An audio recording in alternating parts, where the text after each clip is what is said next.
دا وایي چې زه د سکول استاذ یم، سکول والو د ماشومانو نه فیس اخیستی دی د 4 میاشتو، خو ما ته د 4 میاشتو تنخوا اوسه پورې نه ده میلاو شوي. دا ظلم نه دی او د دې ګناه شته که نه؟ دونه غټه ګناه ده، سخت ظلم دی داسې کول. ښه نبي علیه السلام فرمایي اعطوا الاجیر اجره قبل ان یجف عرقه. کم مزدور دی هغه له د خولې د اوچېدو نه مخکې د هغه اجرت ورکړه، د هغه مزدوري ورکړه. صحیح ده؟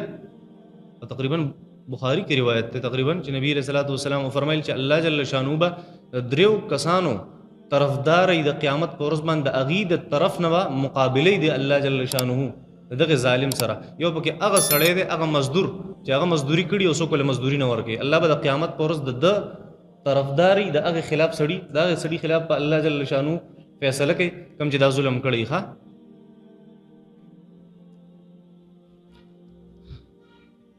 جی دی باندې خو ما ویلو مخکې بیان کړو په دې کې چې یاره که داسې قانون مخکې نه د هغې مقرري دې ته اجرت خاصه وایي. څه اجرت خاصه؟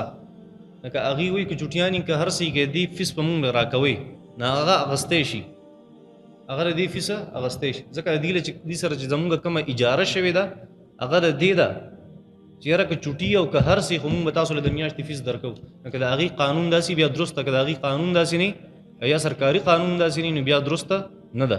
صحیح ده؟ او تقریبا سرکار هم دا اجازت ورکړی دی چې دې فیس اخیستی شي. البته دا اوس چې مخکې د کرونا کمې ورځې تېرې شوې نو په دې کې څه ډسکاونټ هغې ته ښودلی چې دونه پرسنټیج به تاسو پرېږدی ماشوم ته.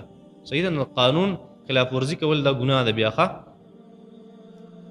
جس کو هم تنخواہ پر کم سړی چې مونږ په تنخوا باندې په نوکرۍ ولګو او هغه بیا تنخوا عملي او د هغې نه سیوا نورم سألی نو دا خیانت دی. دا حدیث ته او ابو داود شریف کی روایت دی. نبی علیہ السلام فرمایل مونږ چې من استعملناه علی عمل، څوک چې مونږ په یو کار باندې ولګو او دله بیا د هغې اجرت ورکوو دې نه سیوا دی بیا ځان له په دغې کار کې پیدا کوي، دا خیانت دی. نبی علیہ السلام فرمایل نو تفصیل په دې کې دی بیا درته چرته ویم